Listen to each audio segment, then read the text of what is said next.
Hello नमस्कार प्यारे विद्यार्थियों, आज हम बात करेंगे राजस्थान करंट अफेयर्स अप्रैल माह की। इससे पहले मैंने जनवरी आपको कंप्लीट पढ़ा रखा है, फरवरी कंप्लीट पढ़ा रखा है, मार्च कंप्लीट पढ़ा रखा है और आज बात करेंगे अप्रैल महीने की। यानी कि 2026 में जितने भी एग्जाम होंगे तो जनवरी से लगाकर अभी तक का जो करंट अफेयर्स थे वो सब महत्वपूर्ण है, क्योंकि किसी भी भर्ती के अंदर 5 से 6 महीने का करंट अफेयर्स कम से कम आपको पढ़ना चाहिए। आज हम बात करेंगे अप्रैल 2026 की बात करने वाले हैं। क्वेश्चन फॉर्म में रहेगा, ये क्वेश्चन का आंसर देना है आपको और साथ में व्याख्या दे रखी है। उस व्याख्या से सारा के सारा जितना भी जो कॉन्सेप्ट है आपका वो क्लियर हो जाएगा। हम बात करेंगे, यहाँ से शुरुआत करते हैं। सबसे पहले आपके सामने है 15वां ग्रेट इंडियन ट्रेवल बाजार 2026 राजस्थान में कहाँ पर आयोजित हुआ था? नई दिल्ली, मुंबई, जयपुर या फिर उदयपुर के अंदर। ठीक है ना। जब बात राजस्थान करंट अफेयर्स की हो तो दिल्ली, मुंबई, जयपुर और उदयपुर, तो दिल्ली मुंबई तो ऐसे भी आने के चांसेज कम रहेंगे। आपके पास ऑप्शन बचेगा तो उसमें सी ऑप्शन राइट होगा, जयपुर के अंदर। कहाँ पर? जयपुर के अंदर। 2026 की बात की जा रही है। इसका आयोजन हुआ था वो आपके 26 से 28 अप्रैल 2026 को जयपुर राजस्थान में हुआ था।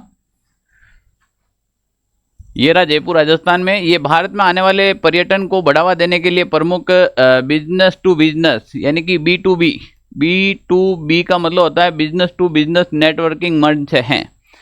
इसका उद्घाटन जो समारोह है वो जयमल पैलेस में 26 अप्रैल को मुख्यमंत्री भजनलाल शर्मा जी के द्वारा किया गया था, सीएम साहब के द्वारा।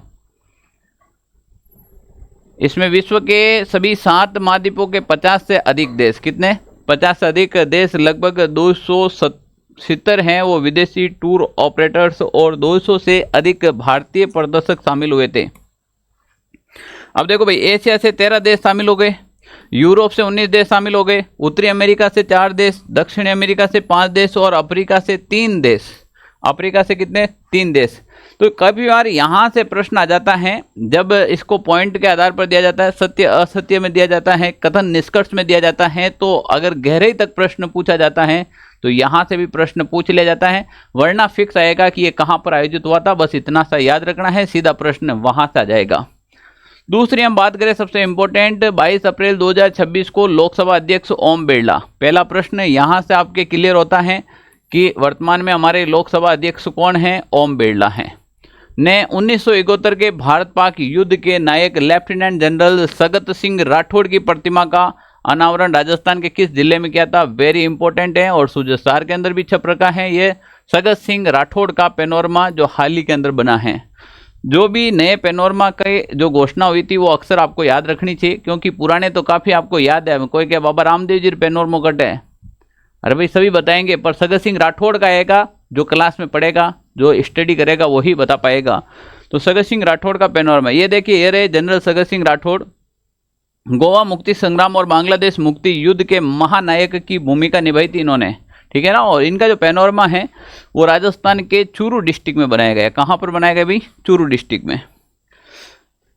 व्याख्या की बात करें तो लोकसभा अध्यक्ष ओम बिरला ने 1971 के भारत पाक युद्ध के नायक लेफ्टिनेंट जनरल सगत सिंह राठौड़ की प्रतिमा का अनावरण 22 अप्रैल 2026 को राजस्थान के चूरू जिले में किया गया। 1971 के युद्ध में मेदना नदी पार करने के लिए उनके द्वारा किए गए हेलीकॉप्टर के सफल उपयोग ने ढाका विजय का मार्ग प्रशस्त किया था। प्रमुख पदक उसे भारत सरकार द्वारा पद्म भूषण और परम विशिष्ट सेवा मेडल PVSM से सम्मानित कर रखे हैं। तो अभी ये देखो, मेजर शैतान सिंह के बारे में तो बहुत सारे प्रश्न एग्जाम में पूछे गए हैं और हर बार पूछे जाते हैं, ठीक है ना। पर अब मेजर जनरल जो सगत सिंह राठौड़ का प्रश्न आ गया, तो बच्चे वहाँ पे अगर इसमें मैं ऑप्शन में फलोदी दे देता तो आप में से काफ़ी विद्यार्थी अभी तक फलोदी कर चुके होते थे। तो यहाँ पर ध्यान रखना है, ऐसे थोड़े नए प्रश्न होते हैं वो अक्सर एग्जाम में पूछे जाते हैं। अगला प्रश्न है, राष्ट्रीय कृषि बाजार ई-नैम प्लेटफॉर्म पर कृषि व्यापार डिजिटल कृषि विपणन के मामले में देश में प्रथम स्थान किस राज्य ने प्राप्त किया है? राष्ट्रीय कृषि बाजार योजना की बात की जा रही है और इसमें प्रथम स्थान प्राप्त करने वाला राज्य कौन सा है? यहाँ पर आपको आंसर देना है। बात जब राजस्थान की जा रही है तो यहाँ पर राजस्थान हो जाएगा और राजस्थान की अर्थव्यवस्था है वो पूरी कृषि पर डिपेंड है, अगर आपको पता हो ज़्यादातर। तो यहाँ पर अपन बात करें तो यहाँ पर सी ऑप्शन आपके राइट होगा, राजस्थान है उसने प्रथम स्थान प्राप्त किया है। व्याख्या से सारी आपके जितना भी जो डाउट्स होता है या फिर अधिक जानकारी होती है वो सब व्याख्या में होती है, वहां पर कुछ नहीं होता है। तो देखिएगा, प्रधानमंत्री नरेंद्र मोदी द्वारा 14 अप्रैल 2016 को शुरू की गई थी। इस योजना के माध्यम से राजस्थान ने पारदर्शी व्यापार और डिजिटल भुगतान में उल्लेखनीय प्रगति की थी। ठीक है ना, तो इसमें राजस्थान ने अपना पहला स्थान प्राप्त किया भाई। निर्भया फंड के अंतर्गत संचालित महिलाओं और बालिकाओं के लिए समावेशी शहर पायलट परियोजना में राजस्थान के किस एकमात्र शहर को शामिल किया गया है? निर्भया फंड है, निर्भया कांड हुआ था अगर आपको पता है, और उसके बाद एक निर्भया फंड बनाया गया था। महिलाओं एवं बच्चियों की सुरक्षा के लिए ये फंड जारी किया जाता है। तो इसमें राजस्थान मतलब राजस्थान का एकमात्र शहर शामिल किया गया है। वो कौन सा? वैसे तो 10 शहर हैं, 10 में से राजस्थान का एक ही शहर है और वो शहर शामिल किया गया है। वो कौन सा भाई? कोटा शामिल किया गया है। कौन सा शहर? कोटा शहर शामिल किया गया है। कोटा को महिलाओं और बालिकाओं के लिए समावेशी शहर परियोजना के लिए देश के 10 चयनित शहरों में, सबसे पहले प्रश्न यहां से बन सकता है कि देश में टोटल शहर कितने शामिल किए गए हैं? इसमें 10 शहर शामिल किए गए, उसमें से राजस्थान का कौन सा हो जाएगा? राजस्थान का हो जाएगा आपके कोटा। बजट प्रावधान की बात करें तो इस पायलट प्रोजेक्ट में प्रत्येक शहर के लिए लगभग 10 करोड़ का प्रावधान बताया गया है। तो जहां पर भारत के और भी सारे शहर हैं जिसमें शामिल किए गए, राजस्थान के लिए कोटा शहर को शामिल किया गया और इसमें लगभग 10 करोड़ का जो बजट है वो भी दिया गया है। उद्देश्य है महिलाओं और बालिकाओं के लिए शहर को अधिक सुरक्षित, संवेदनशील और समावेशी बनाना। ठीक है ना।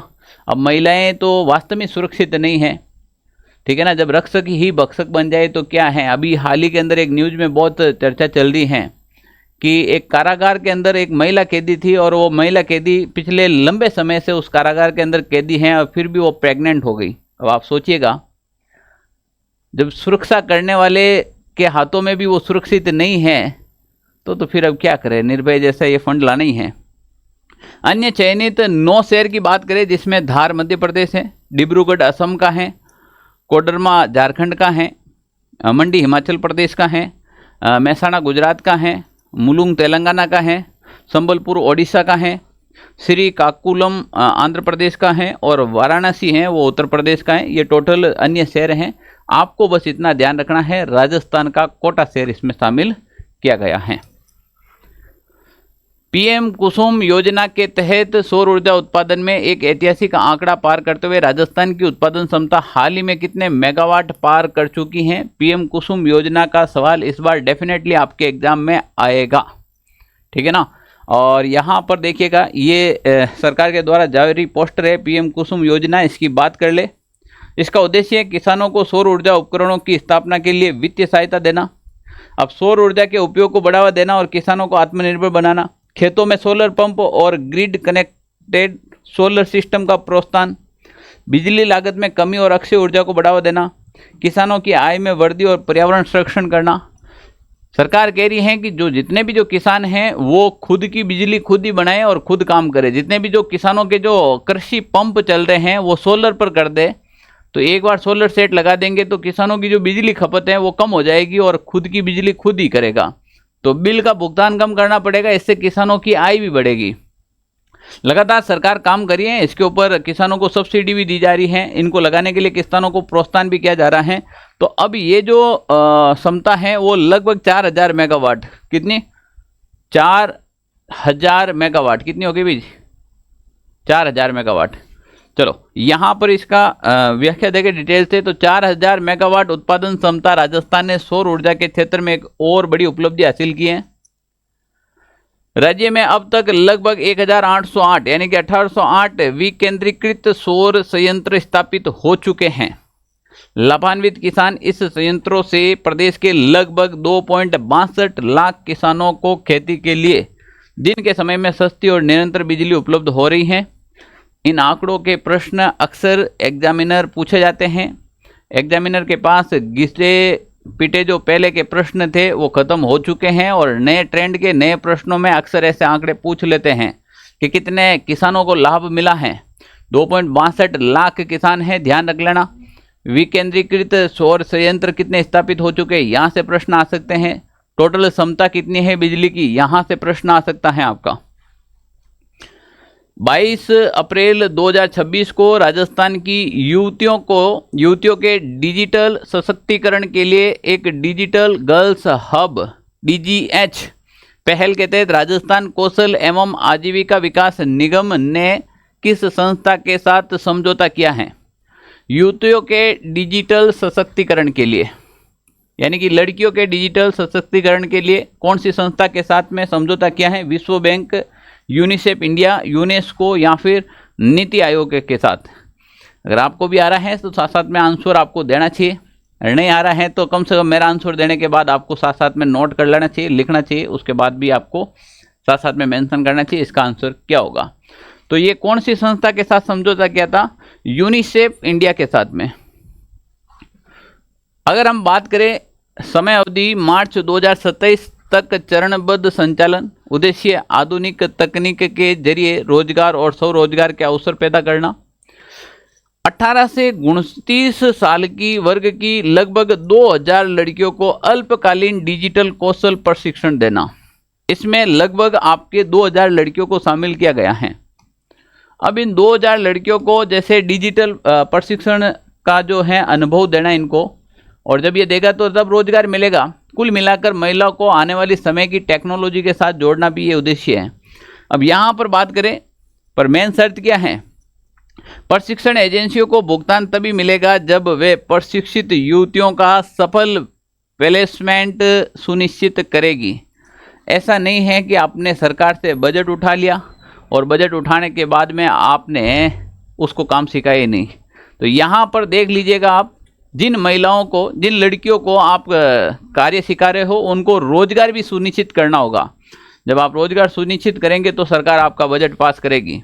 जैसे महिलाओं को सिलाई सिखाना एक पहले योजना थी आत्मनिर्भर बनाने के लिए, फिर नमो ड्रोन दीदी योजना आई थी जिसमें महिलाओं को ड्रोन उड़ाना सिखाया था, और फिर लखपति दीदी योजना के तहत महिलाओं के सशक्तिकरण के लिए कदम उठाया था, और अब एक ये योजना है जिसमें लगभग 2000 लड़कियों को शामिल किया गया है, जिसे आप कहते हैं ना डिजिटल कौशल प्रशिक्षण देना इनका मुख्य उद्देश्य है। क्लियर ना?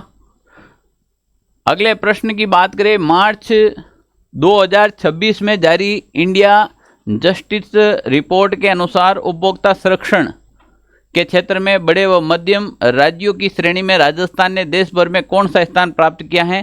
पहला, दूसरा, तीसरा, पांचवा स्थान। जल्दी से बता दीजिएगा कौन सा स्थान है, जल्दी से बता दीजिएगा क्या राइट आंसर होगा। पहला स्थान, दूसरा स्थान, तीसरा, पांचवा स्थान, कौन सा राइट होगा? ठीक है ना? तो यहाँ पर बिल्कुल राइट आंसर होगा वो आपके तीसरा स्थान हो जाएगा। कौन सा स्थान होगा भाई? तीसरा स्थान होगा। अगर इसकी थ्योरी के अंदर चले अपन तो देखिए, मूल्यांकन, ये रैंकिंग उपभोक्ता संरक्षण प्रणाली के 11 प्रमुख मापदंडों पर आधारित हैं। प्रमुख आधार हैं इसमें बजटीय प्रावधान, बुनियादी ढांचा, मानव संसाधन और कार्यभार प्रबंधन जैसी बिंदुओं को शामिल किया गया है। उपलब्धि, राजस्थान ने इन सभी मापदंडों पर उत्कृष्ट प्रदर्शन करते हुए शीर्ष 3 राज्यों में जगह बनाई गई है। अब शीर्ष देखो, पहला कौन सा है?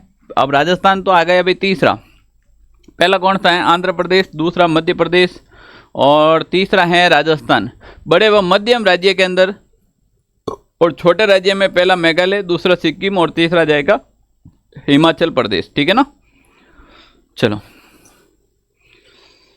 21 अप्रैल 2026 को केवलादेव गना राष्ट्रीय उद्यान भरतपुर में कौन सी सारस गणना का आयोजन किया गया है? कौन सी सारस गणना थी इस बार? 40वीं, 41वीं, 42वीं या फिर 43वीं? इस बार की गई है वो 43वीं सारस गणना है। देखिएगा, ये भरतपुर के अंदर कार्यक्रम केवलादेव गना राष्ट्रीय उद्यान हमारा गौरव। ठीक है ना? तो ये बिल्कुल इसके अंदर देखो, ये बीच में मधवा हुए हैं यहाँ पे। अगला प्रश्न देखें, ऐतिहासिक पृष्ठभूमि शुरुआत की बात करें। केवलादेव में सारस गणना की शुरुआत वर्ष 1983 के अंदर सबसे पहली शुरुआत की गई सारस गणना करने की। गणना के प्रथम वर्ष 1983 में यहाँ पर हमें सारस कितने मिले थे? 258 सारस मिले थे। ठीक है ना? ठीक है ना? उसके बाद जैसे ये कंटिन्यू गिरावट पे गिरावट आ ही रही थी। अभी जो 43वीं हुई थी आपके 21 अप्रैल 2026 को, 43वीं कब हुई? 21 अप्रैल 2026 को, ठीक है ना। इसको जो केवलादेव राष्ट्रीय घना पक्षी विहार है ना, ये भरतपुर के अंदर है। इसे विश्व धरोहर सूची में भी शामिल कर रखा है, ठीक है ना, केवलादेव को। अब रिपोर्ट के आंकड़े के अनुसार बात करें तो इस वर्ष सारस की संख्या 22 दर्ज की गई। कितनी? 22 दर्ज की गई है। उल्लेखनीय है कि वर्ष 2025 में यहाँ मात्र 14 सारस पाए गए हैं। अब बताओ सारस कहाँ गए? जब शुरुआत की थी हम 258 थे, सारस और बढ़ने थे, अभी तक लगभग 2000 हो जाने थे। अब हमारे पास 14 सारस है। टाबरो, आप में से किसी ने नहीं देखा हो तो जाके देख लेना भरतपुर केवलादेव में, वरना देखेंगे सारस ऐसा था। 14 ही बचे हमारे यहाँ पे तो, ठीक है ना। तो वर्तमान की गणना के अनुसार 2025 में हमारे पास 14 सारस पाए गए हैं। राजस्थान में औद्योगिक विकास को गति देने के लिए रीको द्वारा विकसित की जा रही प्लग एंड प्ले सुविधा का मुख्य उद्देश्य क्या है? ऑप्शन ए कह रहा है उद्यमियों को उद्योग के लिए केवल मुफ्त सॉफ्टवेयर और कंप्यूटर देना। बी ऑप्शन कह रहा है उद्यमियों को पहले से तैयार शेड, बिजली, पानी जैसी बुनियादी सुविधा देना ताकि वे तुरंत काम शुरू कर सके।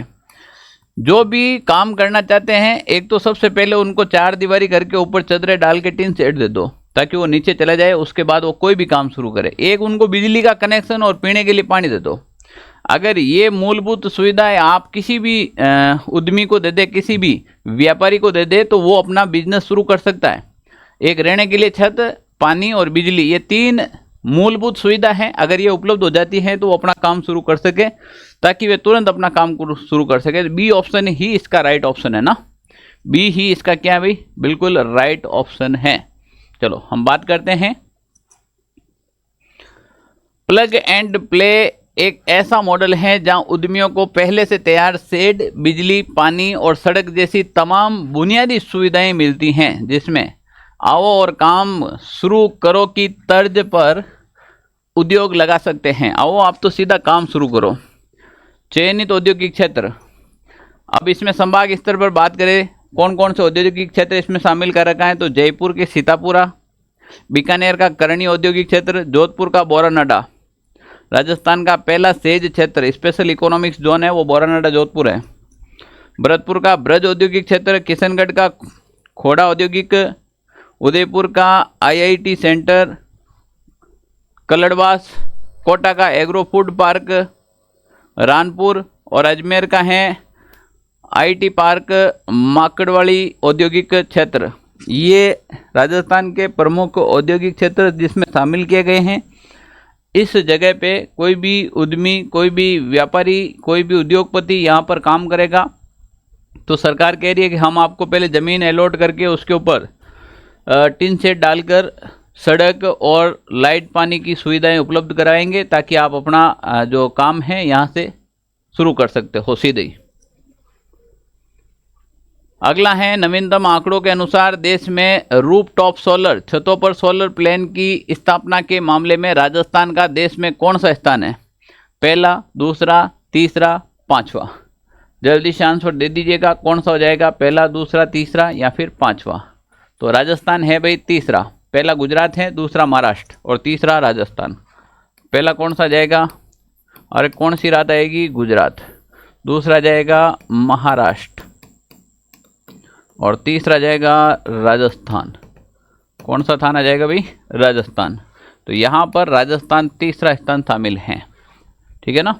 आने वाले समय में सारे घरों की छतों पर आपको सोलर सिस्टम देखने को मिलेगा। जिस प्रकार से सरकार काम कर रही है और बिजली के बिलों की जो बढ़ोतरी हम देख रहे हैं, स्थायी शुल्क का ले लो या फिर दूसरा यूनिट के ऊपर ले लो, सब तरह से तो मजबूर कर देगी सरकार आपको घर के ऊपर छत लगाने के लिए, पैनल लगाने के लिए, सोलर पैनल। हो सके अगर सुविधाएं हैं तो अभी लगा ले आप, ठीक है ना। फिलहाल तो सरकार सब्सिडी भी दे रही है। राष्ट्रीय रैंकिंग और क्षमता की बात करें तो प्रथम स्थान गुजरात है 6,882 मेगावाट, महाराष्ट्र है 5,442 मेगावाट और राजस्थान है 2,090 मेगावाट, ठीक है ना भाई। जीरो बिल के तहत बात करें, देखो भाई अब कुल संयंत्र की बात करें प्रदेश में घरेलू, अघरेलू तथा औद्योगिक श्रेणी में कुल लगभग 2,45,317 रूफटॉप और सौर संयंत्र स्थापित कर चुके हैं। अब इससे क्या होगा, जीरो बिल। अगर आप अपने घर पर लगा देंगे तो बिल बंद हो जाएगा। तो इसके तहत देखो, सौर ऊर्जा अपनाने से राज्य के लगभग 1,43,965 उपभोक्ताओं का बिजली बिल अब शून्य यानी कि जीरो हो गया है। इनको कभी भी बिल देने की जरूरत नहीं है। इनके जितने भी यूनिट है बिल हैं वो सरकार लेगी, और वो यूनिट जमा भी रहेंगे अगर ज़्यादा बिजली बढ़ेगी तो। अगर आप खपत कम करते, कोई कहता है ना कि मारे तो थोड़ी खपत कम है, तो वो यूनिट आपके सरकार के पास जमा रहेंगे, जरूरत पड़ने पर सरकार आपको वापस दे देगी। ठीक है ना। 17 से 26 अप्रैल 2026 तक सहकारिता विभाग एवं कॉन्फेड के तत्वाधान में 10 दिवसीय राष्ट्रीय सहकार मसाला मेले का आयोजन राजस्थान में कहाँ पर किया गया। ये रहा भाई आपके सामने राष्ट्रीय सहकार मसाला सम्मेलन है। शुद्ध मसाले, शुद्ध उत्पाद सहकार से। तो देखिए ये शिल्पग्राम उदयपुर में, जवाहर कला केंद्र जे के जयपुर में, बोरानाडा जोधपुर में, या फिर सीतापुर जयपुर के अंदर कहाँ पर आयोजित किया था, जल्दी से बता दीजिएगा। ऐसे अक्सर जो चीज़ें होती हैं वो जवाहर कला केंद्र जयपुर के अंदर होता है। ये भी राजस्थान का एक शिल्पग्राम है, जैसे हवाला ग्राम है, जैसे बोरानाडा शिल्पग्राम है, उसी प्रकार से जवाहर कला केंद्र भी आपके एक शिल्पग्राम है जो जयपुर के अंदर है, और यहाँ पर आयोजित हुआ था। ठीक है ना। आयोजित हुआ था 17 से 26 अप्रैल 2026 को। लगभग इस बार बिक्री अच्छी हुई, कुल 5.50 करोड़ से अधिक उत्पादों की रिकॉर्ड बिक्री हुई थी। पहले की तुलना में बात करें तो लगभग 1.25 करोड़ रुपए इस बार हैं, वो ज़्यादा बिक्री हुई थी। अब इसमें वो चीज़ें मिलती हैं जो जीआई टैग प्राप्त कोई चीज़ हो। मेले में ऑर्गेनिक उत्पाद जैसे श्री अन्न मिलेट्स, एक जिला एक उत्पाद यहाँ पर देखने को मिलेगा आपको, और जीआई टैग प्राप्त उत्पाद एक ही छत के नीचे। एक जिला एक उत्पाद का मतलब है कि वो उस जिले की प्रसिद्ध कोई चीज़ हो, वो वहाँ पर मिल जाएगी। अब मेथी लेने के लिए आपको नागौर नहीं जाना पड़ेगा, मेहंदी लेने के लिए आपको सोजत नहीं जाना पड़ेगा, भुजिया पापड़ लेने के लिए बीकानेर जाने की आवश्यकता नहीं है। तो वो सारी जीआई टैग प्राप्त हो या फिर एक जिला एक उत्पाद हो, वो सारी की सारी चीज़ें इस मेले के अंदर आ रखी थी। जिसको जो चाहिए वो ले लो। ठीक है ना। ओके। हमको ने जोईजे मथाणियारी मिर्च तो बावट मिलती, समझो इस बात को।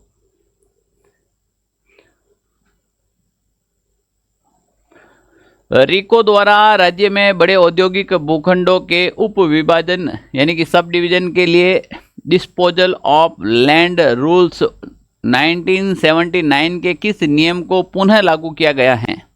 नियम 12A को, नियम 15C को, नियम 17E को, नियम 21B को। रिको द्वारा तो ये नियम 17B को पुनः लागू किया गया है। कैसे? डिस्पोजल ऑफ लैंड रूल्स 1979 के नियम 17E को पुनः लागू करते हुए ये व्यवस्था की गई है। इसमें पात्रता क्या होगी?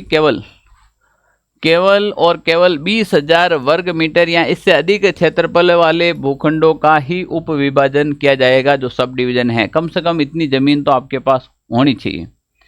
न्यूनतम सीमा उप विभाजन के बाद प्रत्येक नए भूखंड का क्षेत्रफल कम से कम 500 वर्ग मीटर होना अनिवार्य है।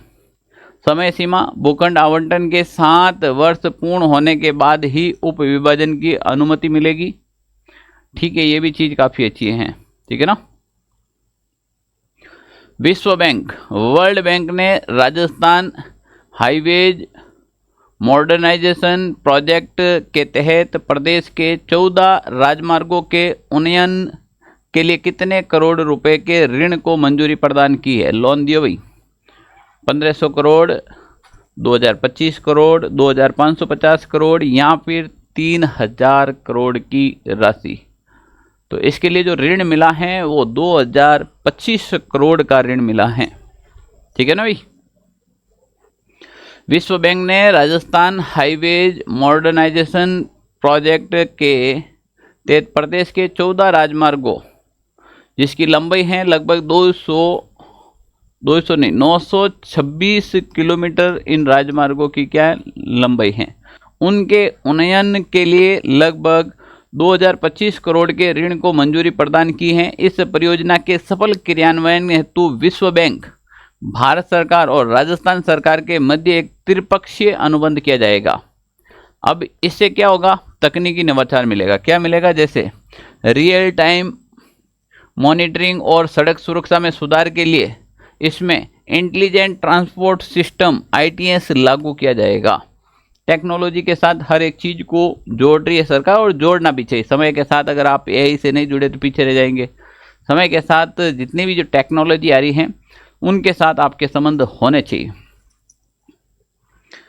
परियोजना के तहत सड़क हादसों के बाद आपातकालीन स्थितियों से निपटने और तुरंत रिस्पांस देने के लिए किस एकीकृत प्रणाली को लागू किया जा रहा है?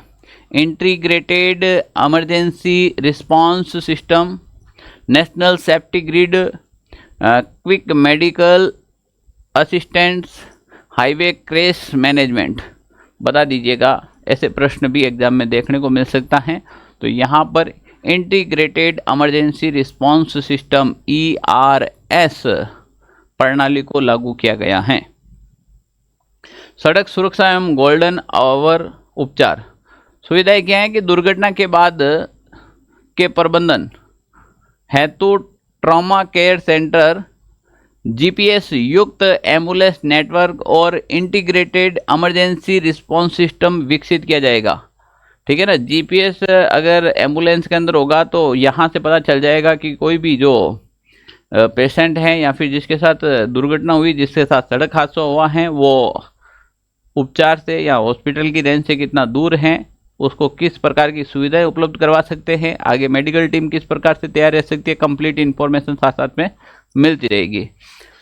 हर एक क्षण में व्यक्ति की जान बचाना इनका मुख्य उद्देश्य रहता है। 16 अप्रैल 2026 को राजस्थान पुलिस का कौन सा स्थापना दिवस मनाया गया है, जिसके मुख्य समारोह में DGP राजीव कुमार शर्मा ने राजस्थान के 3 असंग हीरोज को सम्मानित किया है। पहला प्रश्न यहाँ से आ सकता है कि वर्तमान में राजस्थान के DGP कौन हैं? तो वर्तमान में राजस्थान के DGP की बात करें तो राजीव कुमार शर्मा हो जाएंगे। कौन हो जाएंगे? राजीव कुमार शर्मा हो जाएंगे। अगला प्रश्न ये आएगा कि इस बार पुलिस का कौन सा स्थापना दिवस मनाया गया है? 77वां स्थापना दिवस, 77 77वां स्थापना दिवस मनाया गया था। ठीक है ना। अब देखो भाई, 77वें स्थापना दिवस के उपलक्ष्य में 16 अप्रैल 2026 को आयोजित समारोह में DGP राजीव कुमार शर्मा ने समाज के 3 असंग हीरोज को उनकी निस्वार्थ सेवा और पुलिस सहयोग के लिए सम्मानित किया गया। पहला किया गया है प्रकाश प्रजापति जो सिरोही का था, दूसरा सुजीत कश्यप राम झालावाड़ का था, और तीसरा श्रीमती सिंधु बिनुजीत उदयपुर की थी। प्रकाश प्रजापति ने काम किया। इन्होंने अब तक लगभग 1584 यानी कि 1584 लावारिस एवं दुर्घटना में मृत शवों का निःशुल्क परिवहन और विधि विधान से अंतिम संस्कार कर मानवता की मिसाल पेश की। प्रकाश प्रजापति ने। सुसज्जित कश्यप राम की बात करें, दिसंबर 2025 की कड़ाके की ठंड में झाड़ियों में छोड़े गए एक नवजात की जान बचाकर उसे कानूनी संरक्षण दिलाने के साहसिक कार्य हेतु सम्मानित किया गया इनको। और श्रीमती सिंधु बुनुजीत की बात करें तो डूंगरपुर से शुरू हुई बाल मित्र थाना और सुरक्षित विद्यालय नवाचार के माध्यम से स्मार्ट पुलिसिंग और बाल संरक्षण में ऐतिहासिक कार्य किया था, इसलिए इनको भी सम्मानित किया गया है। ये 3 ऐसे व्यक्ति थे जिनको 77वें पुलिस दिवस के स्थापना के अवसर पर इन्हें सम्मानित किया गया था राजीव कुमार द्वारा, DGP के द्वारा। वन्य जीव संरक्षण के क्षेत्र में असाधारण कार्यों के लिए world wild life and for nature WWF द्वारा किसे प्रतिष्ठित मछली नेशनल अवार्ड से सम्मानित किया गया है? सिंधु बिनुजीत, ये तो अभी पुलिस पदक से सम्मानित हुई थी। अनीता चौधरी, सुमिता कंवर और डॉक्टर अल्पना शाश्वत। ये अनीता चौधरी हैं, इसकी पोस्टिंग वर्तमान के शेरगढ़ वन्य जीव अभ्यारण्य 12 के अंदर है और इसे इसके लिए सम्मानित किया गया है। झुंझुनू जिले की रहने वाली और 12 जिले के शेरगढ़ वन्य जीव अभ्यारण्य में तैनात महिला वन रक्षक फॉरेस्ट गार्ड अनीता चौधरी को वन्य जीव संरक्षण के क्षेत्र में उनके असाधारण कार्यों के लिए world wild life and for nature के प्रतिष्ठित मछली नेशनल अवार्ड से सम्मानित किया गया है। ये मछली एक बाघिन थी, अगर आपको पता है तो, रणथंभौर के अंदर है ना। उसके मरने के बाद ही ये पुरस्कार शुरू किया था।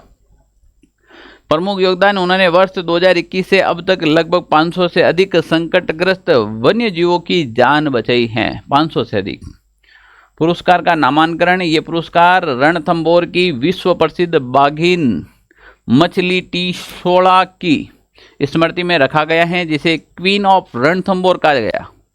पुरस्कार में राशि मिलती है 50,000 रुपये नगद राशि दी जाती है और साथ में एक पुरस्कार भी मिलेगा। पश्चिम मध्य रेलवे WCR के कोटा मंडल के अंतर्गत नागदा कोटा सामगढ़ रेलखंड पर भारत की पहली अल्स्टॉम प्रणोदन आधारित 16 कार वंदे भारत ट्रेन का सफल परीक्षण कब किया गया था? डेट पूछी गई है, बता दीजिएगा सफल परीक्षण कब किया गया है। ये भी प्रश्न आपके लिए इंपॉर्टेंट बनता है और ये किया गया है आपके 27 अप्रैल 2026 को किया गया है। सी ऑप्शन आपके यहाँ पर क्या हो जाएगा? राइट हो जाएगा। व्याख्या की बात करें तो तकनीक, इस ट्रेन में फ्रांस की दिग्गज कंपनियां अल्स्टॉम की तकनीकी का उपयोग किया गया है। यह अल्स्टॉम जो कंपनी है ये फ्रांस की है। एक तो पहला प्रश्न यहाँ से ध्यान रखना इंपॉर्टेंट बनता है।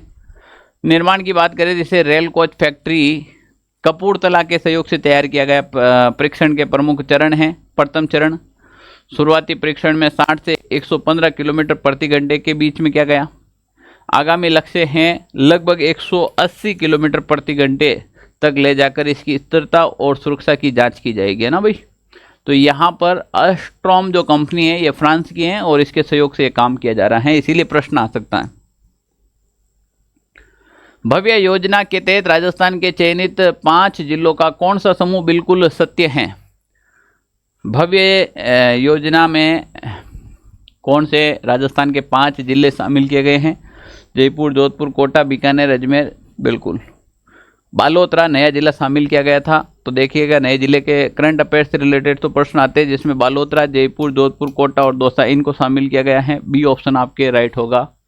भव्य योजना क्या है? तो देखिए राजस्थान सरकार ने केंद्र सरकार की भव्य योजना building high impact value added for accelerated development के अंतर्गत राज्य में उच्च स्तरीय औद्योगिक बुनियादी ढांचे के विकास के लिए 5 प्रमुख जिले को शामिल किया गया है। इसका मुख्य उद्देश्य है उच्च स्तरीय औद्योगिक बुनियादी ढांचे विकसित करेंगे। यहाँ पर एक बालोतरा, जयपुर, जोधपुर, कोटा और दौसा में। नोडल एजेंसी कौन सी इसकी? तो national industrial corridor development corporation है, ये इसकी नोडल एजेंसी है। अक्सर पहला तो प्रश्न से ही आपका प्रश्न मिल जाएगा और दूसरा नहीं मिले तो इसमें जो व्याख्या डाल रखी है वहां से आपका सीधा प्रश्न मिल जाता है। राजस्थान विश्वविद्यालय के associate professor doctor Yogesh Joshi और उनकी टीम ने किस क्षेत्र में लाइके निकोल्स कवकों की 18 प्रजातियों की पहचान की है, जिनमें से 7 प्रजातियां भारत में पहली बार खोजी गई थी? सिक्किम की तीस्ता घाटी में, उत्तराखंड की नेलांग घाटी में, हिमाचल प्रदेश की स्पीति घाटी में, लद्दाख की नुब्रा घाटी में। तो इसका जो राइट ऑप्शन होगा वो होगा आपके उत्तराखंड की नेलांग घाटी के अंदर। कहाँ पर खोजी गई? उत्तराखंड की नेलांग घाटी के अंदर। चलो हम बात करते हैं इसकी। मेहरानगढ़ म्यूजियम ट्रस्ट जोधपुर द्वारा घोषित वर्ष 2026 के प्रतिष्ठित मारवाड़ रत्न पुरस्कार के तहत मारवाड़ वीर शिरोमणि सम्मान से किसे मरणोपरांत सम्मानित करने की घोषणा की गई? शहीद मेजर पीरू सिंह, शहीद मेजर शैतान सिंह, शहीद कैप्टन अजय सिंह, शहीद सूबेदार मान सिंह।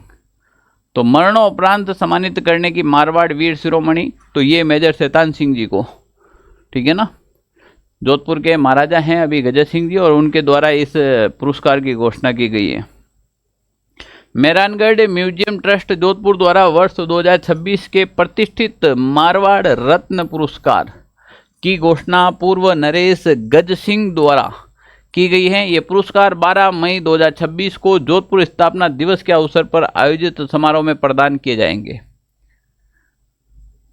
कुल पुरस्कार इस वर्ष कुल 19 पुरस्कार दिए जाएंगे। एक विशेष सम्मान 18 मारवाड़ रत्न, एक विशेष सम्मान और 18 मारवाड़ रत्न। विशेष सम्मान में मारवाड़ वीर शिरोमणि सम्मान शहीद मेजर शैतान सिंह को मरणोपरांत दिया जाएगा, ठीक है ना। तो ये विशेष रूप से मेजर शैतान सिंह जी, ने आपको एग्जाम ओरिएंटेड बहुत सारे प्रश्न दिया। अभी तक लगभग 20 बार मेजर शैतान सिंह का प्रश्न आ रखा है। सर्बिया के वर्णजा का बांजा में आयोजित वर्ल्ड कैडेट चैंपियनशिप 2026 में स्वर्ण और कांस्य पदक जीतकर अंतर्राष्ट्रीय स्तर पर देश का नाम रोशन करने वाली 7 वर्षीय शतरंज खिलाड़ी श्रेयांशी जैन का संबंध राजस्थान के किस जिले से है? ये शतरंज की खिलाड़ी हैं, श्रेयांशी जैन हैं, और राजस्थान के किस जिले से? जोधपुर, उदयपुर, जयपुर या फिर कोटा? बता दीजिएगा। इसका संबंध है वो राजस्थान के किस जिले से हैं? तो मैं बता दूं, इनका संबंध राजस्थान के जयपुर डिस्ट्रिक्ट से है। ठीक है ना। देखिएगा, श्रेयांशी जैन को अंतर्राष्ट्रीय शतरंज में स्वर्ण पदक मिला है। विधानसभा अध्यक्ष द्वारा 16वीं विधानसभा के लिए वर्ष 2026-27 की गठित विभिन्न नवनिर्वाचित समितियों का कार्यकाल कब प्रभावी रहेगा? कब तक प्रभावी रहेगा? 31 दिसंबर 2026 तक, 28 फरवरी 2027 तक, या फिर 31 मार्च 2027 तक, या फिर 30 जून 2027 तक। तो जो भी निर्वाचित समितियों का जो अभी बनी है, गठित हुई है, उनका जो कार्यकाल है वो 31 मार्च 2027 तक रहेगा। अब कौन कौन सी समितियां बनाई गई हैं? तो देखिए, एक जनलेखा समिति जिसका सभापति हैं टीकाराम जूली। हम बात करें प्राक्कलन समिति क का संदीप शर्मा हो जाएगा। प्राक्कलन समिति ख के बाबू सिंह राठौड़ भाजपा। राज्य उपक्रम समिति के कालीचरण श्राफ हैं। इस प्रकार की ये सारी यहाँ पर मेंशन कर रखी है। तो महिला एवं बालकों के कल्याण संबंधी समिति कल्पना देवी। ठीक है ना। तो ये मैं साथ में PDF मेंशन कर रहा हूँ, एक बार आपको देख लेना चाहिए। हो सके अल्पसंख्यक के कल्याण एवं पर्यावरण संबंधी समिति कैसाराम चौधरी, यहाँ से भी काफ़ी बार प्रश्न आ रखे हैं। पर ज़्यादातर जो मेजरली प्रश्न है, जनरली जो प्रश्न है, वो इन 4 में से ही आ जाता है। ठीक है ना। जनलेखा समिति का ज़्यादा आता है, प्राक्कलन समिति का आ जाता है। ठीक है ना। अगला प्रश्न है, अंबेडकर जयंती समारोह के अवसर पर सरकारी योजनाओं जैसे पेंशन, छात्रवृत्ति की जानकारी आवेदन प्रक्रिया को आमजन के लिए सरल बनाने हेतु कौन सा विशेष AI artificial intelligence chatbot launch किया गया है? एक AI का मतलब होता है आर्टिफिशियल इंटेलिजेंस, एक चैटबॉट लॉन्च किया है। वो उसका नाम पूछा गया है। मित्र साथी है, समाधान साथी है, योजना साथी हैं, या फिर न्याय साथी हैं? तो ये हो जाएगा आपका समाधान साथी। क्या नाम हो जाएगा इसका? बिल्कुल, इसका नाम हो जाएगा आपके समाधान साथी। क्लियर। अगला प्रश्न देखिएगा, वो भी बड़ा इंपॉर्टेंट है। आत्मनिर्भर भारत अभियान के तहत सैन्य तकनीकी में नवाचार और अनुसंधान को बढ़ावा देने के लिए 20 अप्रैल 2026 को भारतीय सेना की किस कमांड ने बीट्स पिलानी के साथ एक समझौता ज्ञापन MOU पर हस्ताक्षरित किए थे? आत्मनिर्भर भारत, ये प्रधानमंत्री नरेंद्र मोदी का पोस्टर जारी हुआ था उस समय।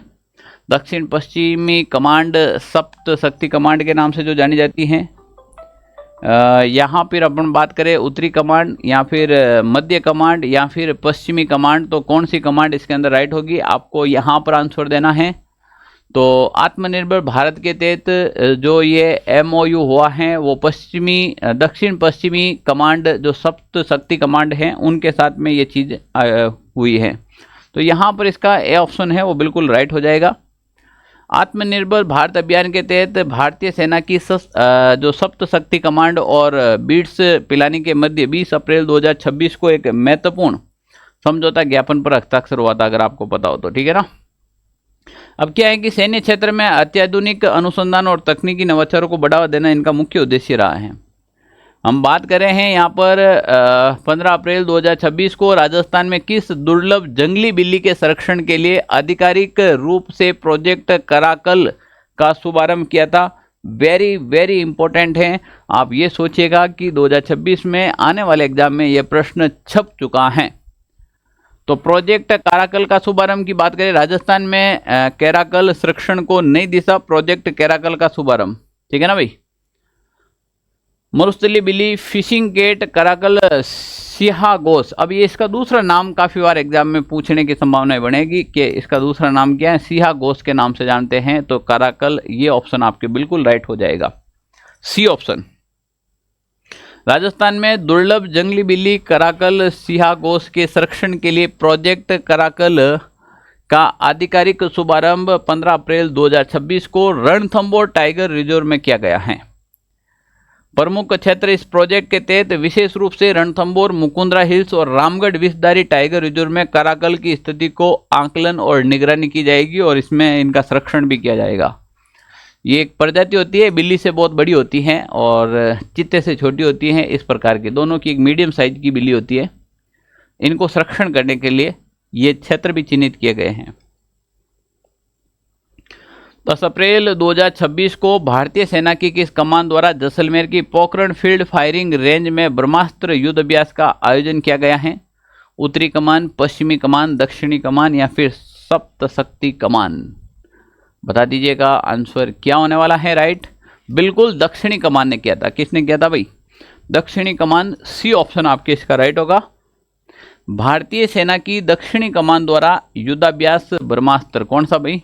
ब्रह्मास्त्र जैसलमेर की पोखरण फील्ड फायरिंग रेंज में 10 अप्रैल 2026 को आयोजित किया गया था। उद्देश्य क्या था? इस एक्सरसाइज का मुख्य उद्देश्य जमीन और हवा के बीच रियल टाइम डेटा शेयरिंग और बेहतर समन्वय को परखना था।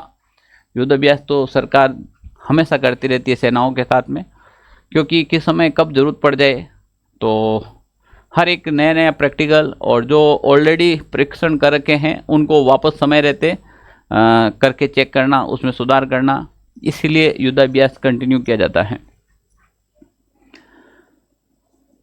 15 से 21 अप्रैल 2026 तक रूस के मॉस्को में आयोजित 11वीं मॉस्को स्टार्ट वुशु चैंपियनशिप में स्वर्ण पदक जीतने वाली खिलाड़ी शिव का संबंध राजस्थान के किस जिले से है?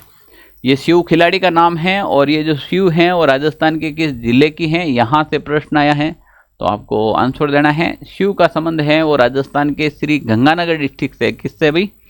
श्री गंगानगर डिस्ट्रिक्ट से। अगला प्रश्न है 5 अप्रैल 2026 को सवाई मानसिंह SMS स्टेडियम जयपुर में आयोजित एक दिवसीय इंडियन एथलेटिक्स सीरीज 2 में राजस्थान के कितने एथलीटों ने अपने अपने इवेंट्स में शीर्ष प्रथम स्थान हासिल किया था? 8 एथलीट थे, 10 एथलीट या फिर 12 एथलीट या फिर 15 एथलीट थे जिन्होंने बताओ शीर्ष स्थान हासिल किया है? वो राजस्थान के 12 एथलीट शामिल थे इसमें। 12 एथलीट शामिल थे इसमें। एक दिवसीय इंडियन एथलेटिक्स सीरीज 2 का आयोजन सवाई मानसिंह स्टेडियम जयपुर में 5 अप्रैल 2026 को किया गया। इस प्रतियोगिता में राजस्थान के 12 एथलीट ने शीर्ष स्थान हासिल किया है। टॉप पर रहे प्रमुख एथलीट की बात करें, कचनार, इस कचनार का बहुत बार नाम आया है। ये महिला शॉटपुट से है। सुनील कुमार हैं, हाई जंप से संबंध रखते हैं। और विक्रम गुजर हैं, मुकुल गुप्ता और भानु, ये तीनों के तीनों पुरुष वर्ग में ट्रैक इवेंट में जो दौड़ते ना, रनिंग में। लंबी दूरी की दौड़ में सुंदर सिंह ने 3000 मीटर और झुंझार सिंह ने 3000 मीटर। महिला व अंडर 20 वर्ग में रिंकू चौधरी ट्रिपल जंप के अंदर, उमा चौधरी जेवेलिन के अंदर और दीपिका। थ्रोइंग इवेंट के अंदर रोहित ने जेवेलिन में लगभग 70.60 मीटर और निकिता पूनिया ने हैमर थ्रो में लगभग 47.93 मीटर के साथ प्रथम स्थान हासिल किया। ये राजस्थान के युवा खिलाड़ी हैं और इनके बारे में आपको पता होना चाहिए, क्योंकि खेल और खिलाड़ियों से बहुत ज़्यादा प्रश्न आते हैं। या खिलाड़ी का नाम उससे संबंधित जिला पूछ लिया जाता है या फिर खिलाड़ी का नाम देकर उससे संबंधित उसका खेल पूछ लिया जाता है और अक्सर एग्जाम में ऐसे प्रश्न पूछे जाते हैं। 25 मार्च से 3 अप्रैल 2026 तक छत्तीसगढ़ के रायपुर, जगदलपुर और सुरगुजा में आयोजित पहले राष्ट्रीय बहु खेलो इंडिया ट्राइबल गेम्स 2026 में राजस्थान के कुल कितने पदक जीते हैं? ये ट्राइबल एरिया के खेल रहे और इसमें राजस्थान ने भी पार्टिसिपेट किया था और राजस्थान ने कुल 5 पदक जीते थे। राजस्थान ने टोटल कितने पदक जीते? 5 पदक जीते हैं। अब वो 5 पदक कौन कौन से हैं अगर हम बात करें तो आयोजन 25 मार्च से 3 अप्रैल 2026 को। राजस्थान का प्रदर्शन, राजस्थान ने कुल 5 पदक जीते जिसमें 3 तो रजत और 2 कांस्य थे। लगभग 22वां स्थान प्राप्त किया है। और राजस्थान के पदक विजेता की बात करें तो रजत पदक विजेता 3 थे। एक तो अमीर कुमार मीणा, राकेश कुमार मीणा और दिनेश सोलंकी ने जीता था कुश्ती के अंदर। और कांस्य पदक की बात करें तो बलकेश कुमारी मीणा ने कुश्ती में और जगदीश मीणा ने एथलेटिक्स में किया है। तो लगभग 4 पदक तो हमारे कुश्ती में आए हैं और 1 एथलेटिक्स में आए हैं। टोटल ये पदक शामिल किए गए थे। इसके बाद अगर हम बात करें, उसके बाद हम बात करें 14 मार्च 2026 को जयपुर जिला परिषद द्वारा स्वच्छता, पुनर्चक्रण और महिला सशक्तिकरण को बढ़ावा देने के लिए जयपुर जिले की किस ग्राम पंचायत में RRR यानी कि RRR सेंटर शक्ति संगम की स्थापना की है? जल्दी से बता दीजिएगा। मुंडला पंचायत, खेजड़ायास पंचायत, जामडोली पंचायत, कानोता पंचायत। RRR का जो फॉर्मूला है वो किस पंचायत से संबंधित है? जल्दी से बता दीजिएगा। राइट ऑप्शन क्या होने वाला है? तो वास्तव में बी ऑप्शन इसका राइट होगा, खेजड़ायास पंचायत हो जाएगी। जयपुर जिला परिषद द्वारा जयपुर जिले की खेजड़ायास पंचायत में RRR सेंटर शक्ति संगम की स्थापना 14 मार्च 2026 को की गई है। ये केंद्र स्वच्छता, पुनर्चक्रण यानी कि रिसाइकलिंग और महिला सशक्तिकरण को बढ़ावा देने वाला एक अभिनव मॉडल है। आर्थिक सहायता की बात करें, स्थापना के मात्र 1 माह के भीतर 14 अप्रैल 2026 तक इस केंद्र महिलाओं के माध्यम से 25,000 की सामूहिक आय अर्जित की गई है। यहाँ से एक प्रश्न तो RRR का मतलब आ सकता है कि इस RRR में सबसे लास्ट R का मतलब क्या होता है? रिसाइकलिंग होता है। या फर्स्ट R का मतलब क्या होता है? सेकेंड R का मतलब क्या होता है? ऐसे भी प्रश्न देखने को मिल सकता है। 9 से 12 अप्रैल 2026 तक अंडमान के बटलर वे में आयोजित little Andaman pro 2026 national surfing championship में राजस्थान के किस खिलाड़ी ने विमेंस ओपन श्रेणी में कांस्य पदक और तीसरा स्थान हासिल किया है? कचनार अरोड़ा, रीवा अरोड़ा, श्रेयांशी जैन, कल्पना देवी। कचनार का तो संबंध आपको पता ही है और श्रेयांशी जैन शतरंज की खिलाड़ी, जयपुर की, 6-7 साल की उम्र की। यहाँ पर रीवा अरोड़ा हो जाएगी। कौन सी अरोड़ा हो जाएगी भाई? यहाँ पर हो जाएगी आपके Reva Arora. B option right हो जाएगा। चलो व्याख्या देखते हैं। तो रीवा ने यह सफलता विमेंस ओपन सर्फिंग श्रेणी में 7.84 स्कोर के साथ प्राप्त की है। ठीक है ना भाई।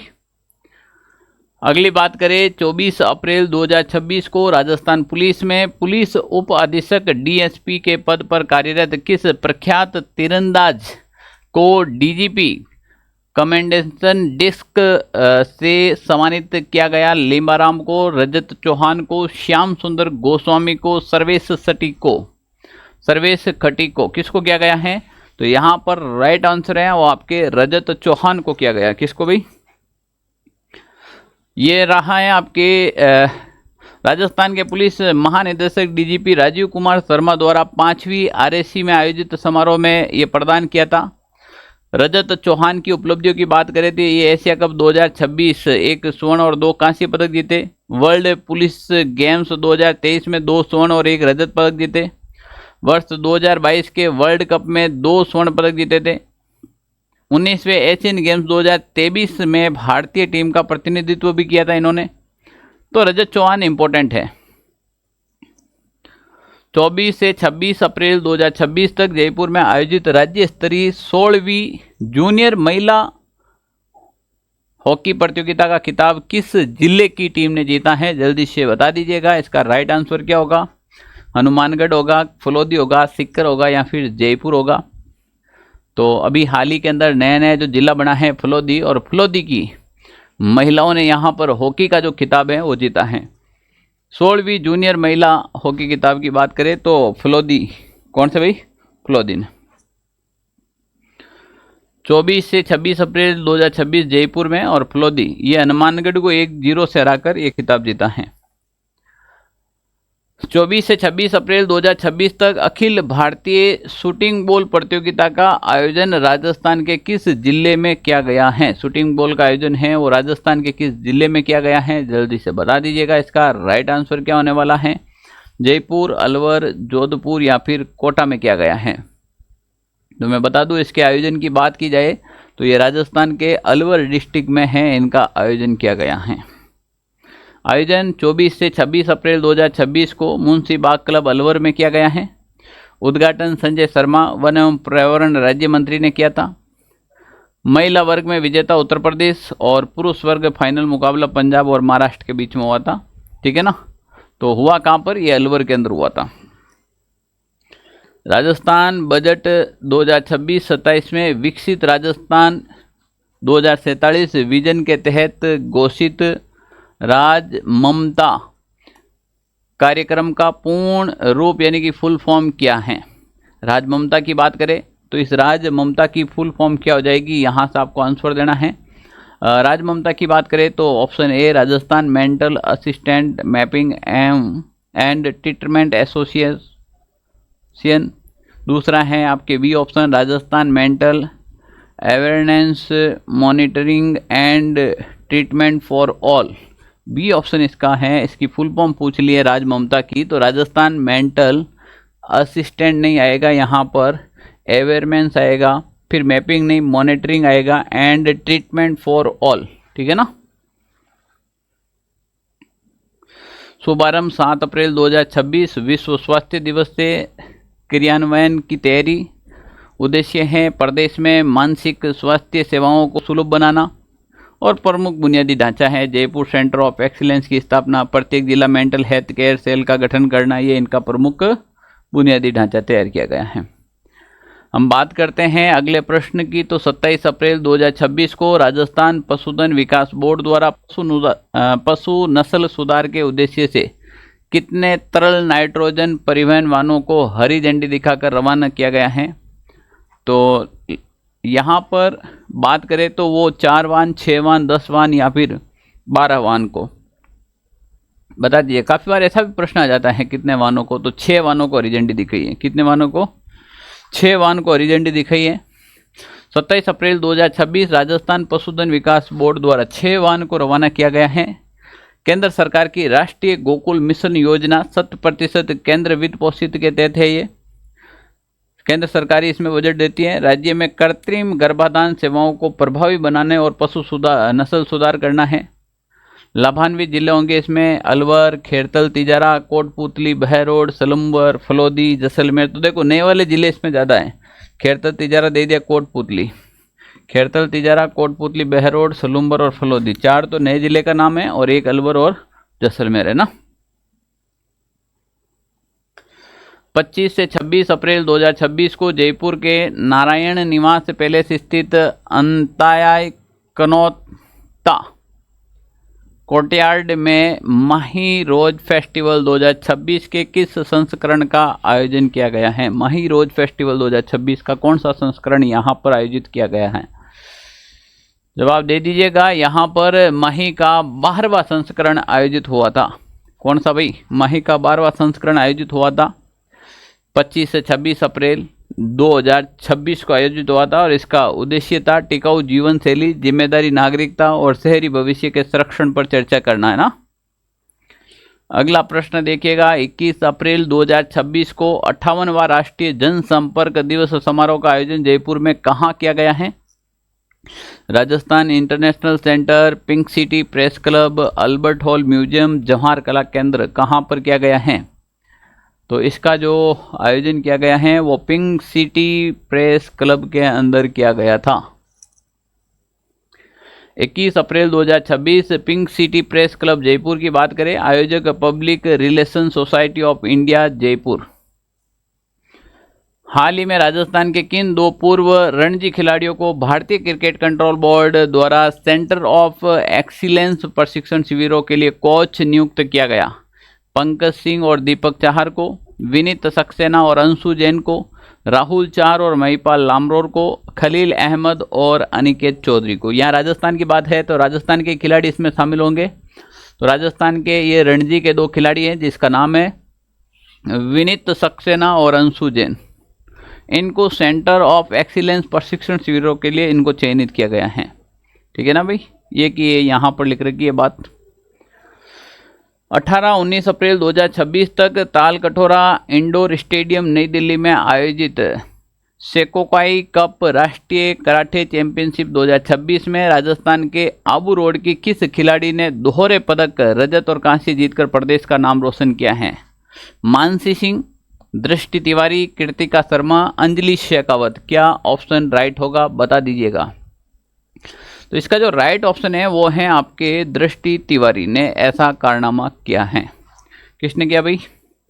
तो सेकोकाई कप राष्ट्रीय कराटे चैंपियनशिप 2026 18 से 19 अप्रैल 2026 ताल कटोरा इंडोर स्टेडियम नई दिल्ली में आयोजित हुआ था, ठीक है ना। और रजत और कांस्य पदक 2 जीते थे। हाल ही में आयोजित सौंदर्य प्रतियोगिता में मिस ग्रैंड राजस्थान 2026 का खिताब किसने जीता है? वैष्णवी शर्मा, मीनाक्षी छापोला, अंजलि राजपूत, दीक्षा वशिष्ठ किसने जीता बता दो। तो यहाँ पर मिस ग्रैंड राजस्थान 2026 का जो खिताब है वो जीता था मीनाक्षी छापोला ने। किसने जीता भाई? मीनाक्षी छापोला ने जीता है। विजेता मीनाक्षी छापोला जयपुर की 18 साल की है। विशेष राष्ट्रीय स्तर की प्रतियोगिता में मिस ग्रैंड इंडिया में राजस्थान का प्रतिनिधित्व करेगी है। पूर्व उपलब्धि की बात करें मीनाक्षी की तो मिस राजस्थान 2025 में फर्स्ट रनअप रही थी। अगला प्रश्न देखो, 22 से 27 अप्रैल 2026 तक 5वें एशियन बीच कबड्डी गेम्स का आयोजन कहाँ किया गया था? 5वें एशियन की बात की जा रही है और ये आयोजन कहाँ पर किया गया इतना ही पूछा जा रहा है। तो थाईलैंड में, चीन में, दक्षिणी कोरिया या फिर इंडोनेशिया। तो इसका जो आयोजन किया गया है वो शान्या चीन के अंदर किया गया है। और आयोजन कब किया गया था वो आप सबको पता है, 22 से 27 अप्रैल 2026 को किया गया है। भारतीय टीमों का प्रदर्शन करें तो महिला टीम स्वर्ण पदक, पुरुष टीम रजत पदक और राजस्थान के खिलाड़ी इसमें शामिल हुए थे जिसमें ब्रिजेंद्र चौधरी नाम है आपके, जिसमें आपके ब्रिजेंद्र चौधरी नाम आ जाएगा। पुरुष वर्ग और महिला वर्ग में मनप्रीत कौर का नाम आपको ध्यान रखना है। अप्रैल 2026 में बैंकॉक स्थित संयुक्त राष्ट्र मुख्यालय में आयोजित international forum for sustainable futures में किस भारतीय बालिका ने युवा प्रतिनिधित्व के रूप में देश का प्रतिनिधित्व किया है? ओजस्वी शाश्वत के अंदर या फिर मैक्सिमा पूनिया ने, दृष्टि तिवारी अभी जस्ट पढ़ा है अपने, मीनाक्षी छापोला को भी अभी जस्ट पढ़ा है। यहाँ पर होगा आपके मैक्सिमा पूनिया, ठीक है ना। यहाँ पर क्या हो जाएगा आपके मैक्सिमा पूनिया हो जाएगा। अगला प्रश्न है आपके सामने, वो प्रश्न है, अच्छा मैक्सिमा पूनिया का देख लो। द कुलिस स्कूल की 6ठी कक्षा की छात्रा हैं जिन्होंने ये कारनामा किया है ना। 27 अप्रैल 2026 को राजस्थान स्वास्थ्य विज्ञान विश्वविद्यालय मेडिकल कॉलेज के नए प्राचार्य और नियंत्रक के रूप में किसने पदभार ग्रहण किया है? डॉक्टर सुधीर भंडारी ने, डॉक्टर मोहनीश ग्रोवर, डॉक्टर राजू बगरड्डा और डॉक्टर अंचल शर्मा। बता दीजिएगा किसने ये स्थान ग्रहण किया है नए प्राचार्य और नियंत्रक के रूप में? तो डॉक्टर मोहनीश, आपने नाम सुना होगा, ग्रोवर ने। डॉक्टर मोहनीश ग्रोवर को राजस्थान स्वास्थ्य विज्ञान विश्वविद्यालय मेडिकल कॉलेज का नए प्राचार्य और नियंत्रक नियुक्त किया गया है ना। 15 से 16 अप्रैल 2026 को साझा प्राकृतिक संसाधनों के संरक्षण और प्रबंधन पर चर्चा के लिए राजस्थान सामलात अधिवेशन 2026 का आयोजन कहाँ पर किया गया? यह है सामलात अधिवेशन 2026 का शुभारंभ गौ माता आश्रय स्थल में होंगे स्थापित पंचायती राज मंत्री। तो बता दीजिएगा ये कहाँ पर किया गया है, जल्दी से बता दीजिएगा राइट आंसर क्या होने वाला है इसका। तो ये किया गया है राजस्थान इंटरनेशनल सेंटर जयपुर, इंदिरा गांधी पंचायती राज संस्था जयपुर। तो बी ऑप्शन राइट होगा, इंदिरा गांधी पंचायती राज संस्था जयपुर के अंदर। साझा प्राकृतिक संसाधनों के संरक्षण और प्रबंधन पर चर्चा के लिए राजस्थान सामलता अधिवेशन 2026 का आयोजन इंदिरा गांधी पंचायती राज संस्था जयपुर में 15 से 16 अप्रैल 2026 को किया गया था, है ना। थोड़ा सा ध्यान रखना है। 1-2 प्रश्न और हैं, जल्दी से अपन देख लेते हैं। भारतीय विमानपत्तन प्राधिकरण ने कोटा ग्रीनफील्ड एयरपोर्ट परियोजना के लिए निम्नलिखित में से किस संस्थान को थर्ड पार्टी क्वालिटी एश्योरेंस की महत्वपूर्ण जिम्मेदारी सौंपी है? जल्दी से बता दीजिएगा, ये महत्वपूर्ण जिम्मेदारी किसको सौंपी गई है? तो ये महत्वपूर्ण जिम्मेदारी सौंपी गई है वो राजस्थान तकनीकी विश्वविद्यालय RTU कोटा को सौंपी गई है इस बार के ना। किसको सौंपी गई थी भाई? कोटा को। और आज का लास्ट प्रश्न है, हाल ही में खोजी पत्रकारिता के लिए किसे प्रतिष्ठित Danish Siddiqui journalism award 2026 very very important है आज का लास्ट प्रश्न और सबसे इंपॉर्टेंट प्रश्न के तहत ज्यूरी स्पेशल अवार्ड श्रेणी में सम्मानित किया गया है? अवधेश आकोदिया को, फारूक आफरीदी को, गोपाल शर्मा को, आशुतोष आमना को? तो आशुतोष आमना होगा या फिर अवधेश आकोदिया होगा? जल्दी से बता दीजिएगा। अवधेश आकोदिया को शामिल किया गया है, ए ऑप्शन राइट है। ये रहा आपके दानिश सिद्दीकी जर्नलिज्म अवार्ड 2026। अवधेश आकोदिया को दैनिक भास्कर के पत्रकार हैं। अवधेश आकोदिया को यह पुरस्कार ज्यूरी स्पेशल अवार्ड श्रेणी में मिला है। राजस्थान में विधायक निधि खर्च में हो रहे भ्रष्टाचार को उजागर करने वाली खोजी रिपोर्ट के लिए है ना, जिनमें था ध्यान नहीं अपने नागौरा विधायक था ना अपने डांगा साहब ने लपेट लिया उन टाइम, तो वो सब इसमें है। तो उम्मीद करता हूँ क्लास आपको अच्छी लगी है। अगर अच्छी लगी है तो कमेंट ज़रूर कीजिएगा, साथ साथ में नोट्स बनाएगा और यहीं से प्रश्न आएगा। थोड़ी सी लैंग्वेज टफ होती है करंट अफेयर्स की, मैं मानता हूँ, पर सिलेक्शन लेना है तो पढ़ना पड़ेगा, क्योंकि ध्यान रखना नीम हमेशा कड़वा होता है पर कई बीमारियों का इलाज करता है। जो कड़वी चीज़ लगेगी, जो पढ़ाई में इंटरेस्ट पैदा नहीं करेगी, अक्सर वो एग्ज़ाम में पूछी जाएगी। तो आप हर समस्या से लड़ने के लिए, हर चुनौती का सामना करने के लिए तैयार रहना चाहिए। Okay, thank you, bye bye, all the best, जय हिंद साथियों।